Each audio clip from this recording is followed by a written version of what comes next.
नमस्कार साथियों, मैं रंजित एक नए वीडियो के साथ आपके सामने उपस्थित हो गया हूं। दोस्तों, आज हम बात करने वाले हैं एम्फैटी के बारे में। अंग्रेजी में एक सेंटेंस आता है जिसे हम लोग एम्फैटी सेंटेंस भी कहते हैं। उसका एग्जाम में बहुत प्रयोग आता है और आता है कि सामान्य से जनरल सेंटेंस आता है और उसे एम्फैटी सेंटेंस में बदलने को कहा जाता है। तो एम्फैटी सेंटेंस आखिर में है क्या? इस एग्जाम में वैसे जनरल सेंटेंस को एम्फैटी सेंटेंस में कैसे बदल सकते हैं, क्या आप जानते हैं? अगर एसएससी हो या बैंक हो या रेलवे हो या 12th का एग्जाम हो या किसी कंपिटिटिव एग्जाम हो, उसमें आ जाए कि एम्फैटिक सेंटेंस में इसे चेंज कीजिए, तो क्या आपको मालूम है कि आप इसे बदल सकते हैं? आज दोस्तों हम इसी बारे में बात करने वाले हैं। एम्फैटिक सेंटेंस यानी एम्फैटी होता क्या है?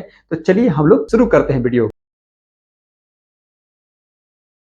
देखिए दोस्तों, अभी हम बात करने वाले हैं एम्फैटी विथ डू डज डीज के बारे में। यानी एम्फैटी मीन्स होता क्या है दोस्तों, इससे पहले जानना, एम्फैटी के बारे में जानने से पहले आपको यह जानना पड़ेगा कि एम्फैटी होता क्या है दोस्तों। तो सबसे पहले जानते हैं एम्फैटी। देखिए यहां पर है कि एम्फैटी with do does did.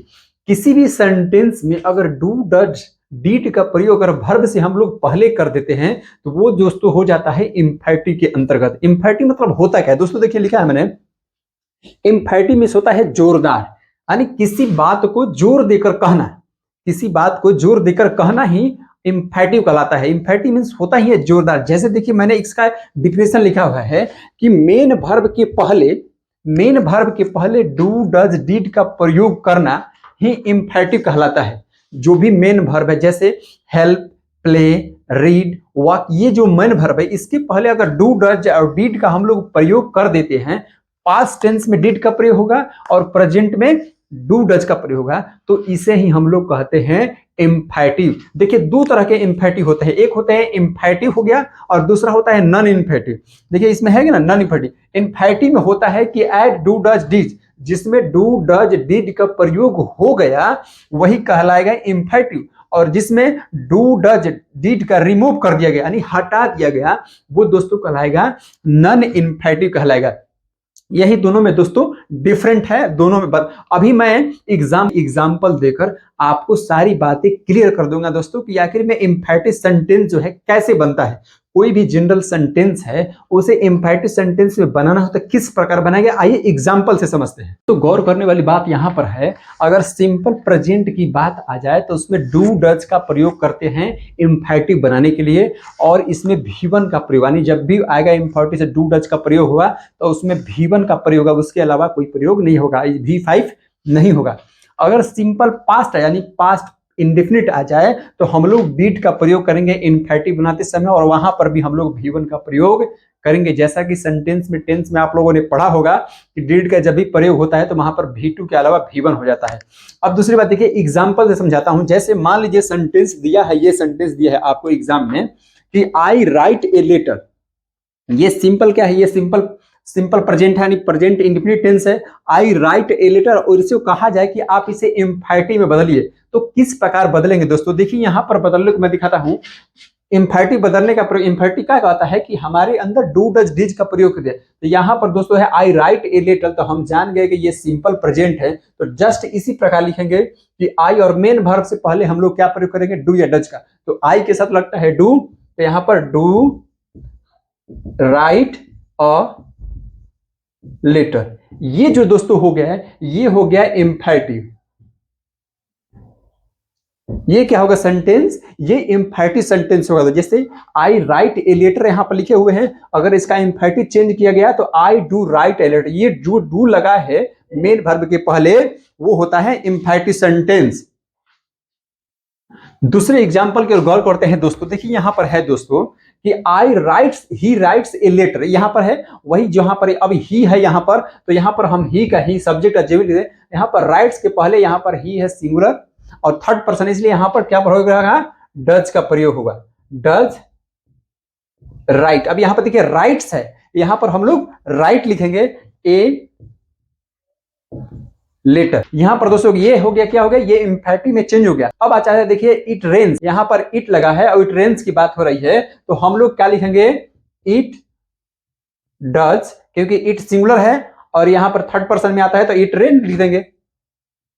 Rain, यहाँ पर एस नहीं लगाएंगे, यहाँ पर जब भी डज या डू का प्रयोग होगा एस आई एस का प्रयोग नहीं हो, क्योंकि V1 आएगा दोस्तों। तो ये हो गया इम्फेटिव में आता है। अब देखिए ही रोट ए लेटर, मतलब यहाँ पर क्या है V2 लगा हुआ है, क्या है V2 लगा हुआ है, तो ये पास्ट है, पास्ट इंडिफिनिट में। तो पास्ट इंडिफिनिट कहता है कि मेरे साथ डिड का प्रयोग कीजिए, तो हम लोग सेम लिखेंगे he did write a letter. दोस्तों यहां पर हो गया दोस्तों कि he did write a letter, यानी ये जो दोस्तों हो गया ये पास्ट में होगा तो हम लोग डिड का प्रयोग है, यानी ये जो जनरल सेंटेंस है, ये जो जनरल सेंटेंस है इसका इंफिनिटिव में चेंज करने को आएगा तो हम लोग ठीक इसी प्रकार चेंज करते हैं। अब इसमें आता है कि अनेक प्रकार के सेंटेंसेस आते हैं जो कि किस प्रकार चेंज, कभी कभी क्या होता है कि हैज हैव का प्रयोग होता है उसको भी बदलना आता है, फिर से इंपरेटिव सेंटेंस को इंफिनिटिव में कैसे बदलेंगे वो भी होता है। तो चलिए दोस्तों अभी नेक्स्ट स्टेप मैं बताने जा रहा हूं। ये तो हो गया आपको जनरल, अगर पास्ट इंडिफिनिट या पास्ट इंडिफिनिट या प्रेजेंट इंडिफिनिट रहेगा तो हम लोग डू डज का प्रयोग कर हम लोग बना देंगे इसको, जो मेन वर्ब से पहले ही लगेगा। इसका मतलब क्या होगा दोस्तों, जैसे हो गया मतलब कि आई राइट ए लेटर, इसका मतलब है कि मैं एक पत्र लिखता हूं, इसका हुआ I do write a letter का मतलब है कि मैं जरूर एक पत्र लिखता हूं, यानी यहां पर जोर दे के, यानी मैं अवश्य एक पत्र लिखता हूं, या कहता हूं, कहना इसका हो जाएगा कि मैं एक पत्र लिखता ही तो हूं, मैं एक पत्र लिखता तो हूं, मतलब बात में जोर दे, ही तो हूं का प्रयोग होगा तो इसी में होगा। जैसे कि मेरे एक वीडियो बनाया है इस पर कि ही तो हूं, ही तो था, ही तो थे, कि इसका प्रयोग मैंने बताया है। अब है कि infinitive sentence English to English में कैसे चेंज करेंगे, तो यहां पर दोस्तों इसका मतलब होगा कि मैं एक पत्र लिखता ही तो हूं, चाहे he does write a letter, मतलब है वह एक पत्र लिखता ही तो है। अब इसका हो जाएगा he did write a letter, मतलब वह एक पत्र लिखता ही तो था, या वह एक पत्र जरूर लिखता था, ऐसी बात हो जाएगी इसका हिंदी अर्थ में। अब देखिए दूसरे एग्जांपल आपके सामने प्रस्तुत करें जो कि दूसरे नियमावली से है। दोस्तों बात करते हैं अब, जैसे कि अगर किसी सेंटेंस में, अभी तो हम लोगों ने देखा कि पास्ट इंडिफिनिट है, अगर प्रेजेंट इंडिफिनिट रहे तो उसमें डू डज लगाकर प्रयोग करेंगे। अगर बाय द वे मान लीजिए हैज हैव हैड का प्रयोग रहे और कंप्लीमेंट सेंटेंस, अब ये मत समझिएगा कि ये हो गया है प्रेजेंट परफेक्ट या पास्ट परफेक्ट का सेंटेंस, नहीं वो नहीं है। यहां पर हो गया दोस्तों, जैसे कि देखिए नॉन इंफिनिटिव किसे कहते हैं कि जिसमें डू डज का प्रयोग नहीं होता है, यानी सामान्यतः जो भी सेंटेंस होते हैं जनरल सेंटेंस वो नॉन इंफिनिटिव ही होते हैं, क्योंकि उसमें डू डज का प्रयोग तो होता नहीं है। तो देखिए यहां पर बात है कि ही हैड ए नोटबुक, यहां पर क्या है ही हैड ए नोटबुक, मतलब यहां पर क्या है कि दोस्तों ये वर्ब का काम कर रहा है, कौन, हैड, यानी मेरे पास एक नोटबुक था। यहां पर ही हैड, ये जो हैड है ये मन वर्ब का काम कर रहा है, तो जब भी हैज हैव हैड एक मेन वर्ब का काम करे तो हम उसे इंफिनिटिव में बदल सकते हैं। तो इसको इंफिनिटिव में बदला, अगर यहां पर he had write a letter हो जाएगा तो हम लोग इसको इंफिनिटिव में नहीं बदल सकते, ठीक है दोस्तों। तो यहां पर क्या हो जाएगा दोस्तों कि बात जोर देकर कहने वाली बात हो जाएगी, तो ही हैड ए नोटबुक, अगर इस तरह का स्ट्रक्चर में रहेंगे तो हम इसको चेंज करेंगे। चाहे देखिए आई हैव ए टीवी, अगर इस प्रकार का रहेगा तो इंफिनिटिव में इसको कैसे बदला जाएगा, तो देखिए यहाँ पे इंफिनिटिव बदलने क्या होगा, तो यहाँ पर क्या लिख देंगे ही है, और उसके बाद देखिए हैड है तो पास्ट का डिनोट करता है इसलिए ही डिड, आप पास्ट अगर डिनोट करते हैं यहां पर जो हैड है दोस्तों वो हैव में बदल जाएगा, have a notebook.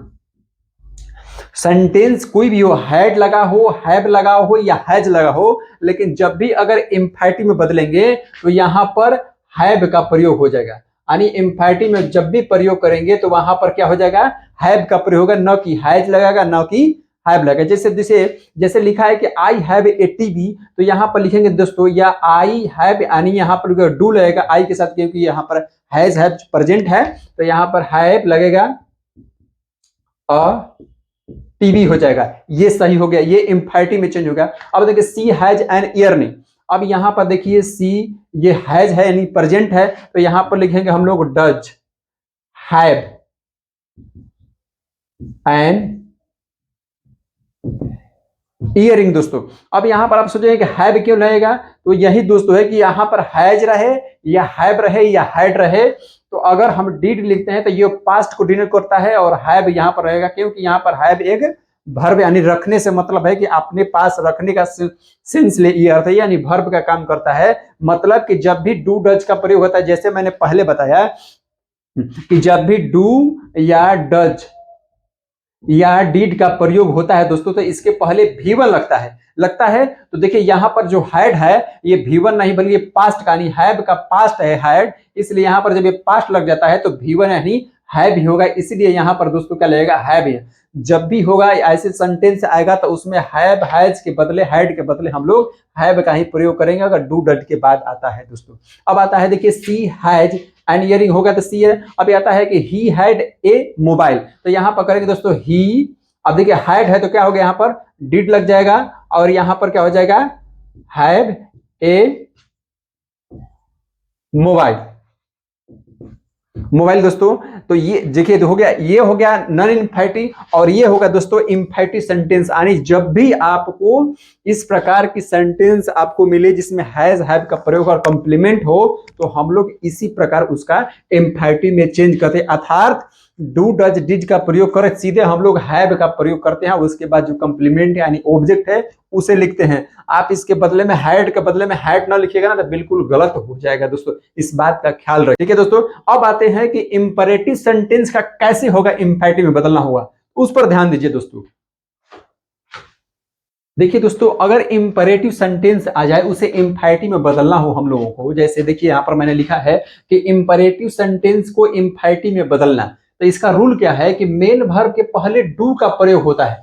Main verb के पहले डू का प्रयोग करते हैं तो उससे क्या होता है, वो इंफिनिटिव में चेंज होता है, यानी जोरदार हो जाता है। जैसे देखिए इंपरेटिव सेंटेंस का मतलब है जिसमें ऑर्डर हो, कमांड हो, रिक्वेस्ट हो, निवेदन हो, इस सब जो आते हैं डायरेक्ट आते हैं वो इंफिनिटिव सेंटेंस का। जैसे कम हियर, ये क्या है, इंफिनिटिव सेंटेंस है और नॉन इंफिनिटिव है क्योंकि इसमें डू डज का प्रयोग नहीं हुआ है। तो अगर इसे इंफिनिटिव में बदलना होगा तो हम लोग सीधे क्या करेंगे, डू कम हियर, डू लगा दिए यहां पर, ये क्या हो गया, जैसे कम हियर यहां आओ।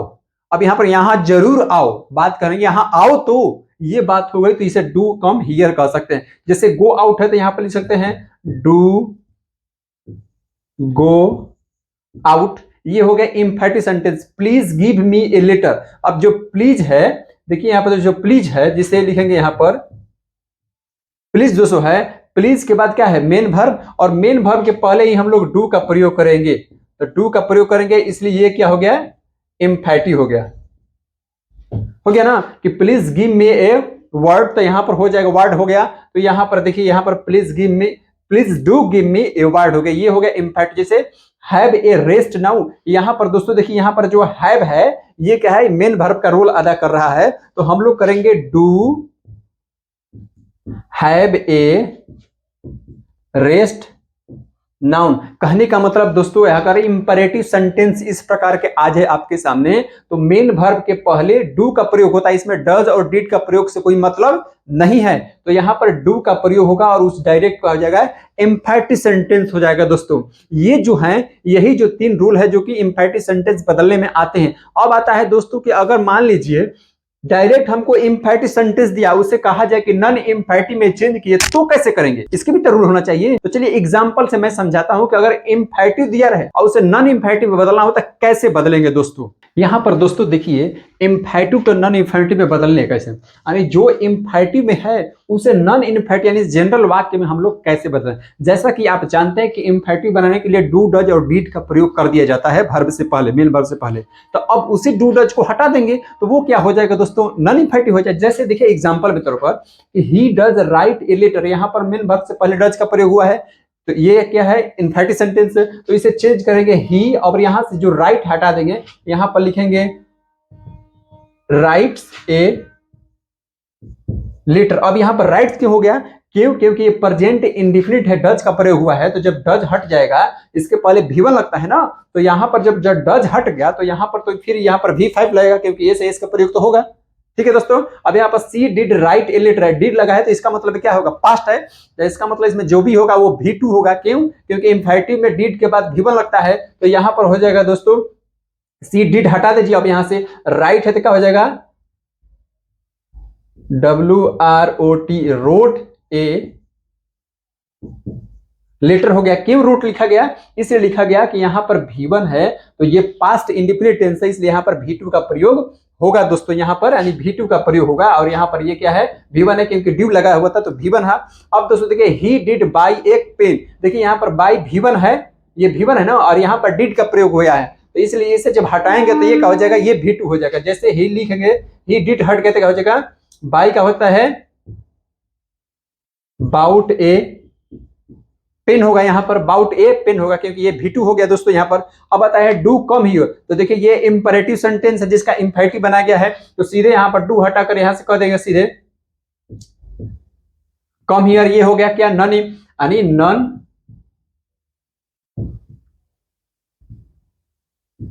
नन इंफेटिव सेंटेंस पे हो गया। अब यहां पर देखिए प्लीज डू हेल्प मी, यहां पर जोरदार वाक्य है, डू लगाया गया है तो ये इंफेटिव सेंटेंस, तो यहां पर सीधे करेंगे प्लीज, डू हटा देंगे तो प्लीज हो जाएगा हेल्प मी, यहां पर हो गया प्लीज हेल्प मी। अब यहां देखिए प्लीज हेल्प, अब ये नॉन इंफेटिव, अब होता है कि he does have a car. देखिए इसका मतलब क्या है, जैसे हैव हैज का प्रयोग और प्लस कंप्लीमेंट वाला मैंने बताया उसी प्रकार का था। He does have a car मतलब क्या हो जाएगा, ही का ही प्रयोग करेंगे और डज लगा है तो ये इंफेटिव बनाता है। डज को जब हटाएंगे तो ही के साथ क्या लगता है, हैज लगता है, क्योंकि इंफेटिव में तो कोई भी रहे वहां पर हैव का ही प्रयोग करते हैं, तो ही हैज ए क्या हो जाएगा, कार। यानी देखिए इस प्रकार से जो नॉन इंफेटिव से हम लोग नॉन इंफेटिव बना सकते हैं दोस्तों। एग्जाम में दोनों तरह के क्वेश्चन आते हैं कि इंफेटिव से नॉन इंफेटिव बनाइए और इंफेटिव से नॉन इंफेटिव और नॉन इंफेटिव से इंफेटिव बनाइए दोस्तों। आशा करता हूं कि आप मेरे एग्जाम्पलों से, मेरे बताए गए नियमों से आप पूरी तरीके से समझ चुके होंगे। अगर किसी प्रकार का कोई दिक्कत है मेरे वीडियो के कमेंट में, इस वीडियो के कमेंट में कमेंट बॉक्स में जाइए और कमेंट कीजिए क्या दिक्कत है, मैं उसके सोल्यूशन आपको बता दूंगा दोस्तों। इसी प्रकार के वीडियो देखने के लिए दोस्तों लाइक कीजिए, सब्सक्राइब कीजिए और शेयर कीजिए दोस्तों। जय हिंद।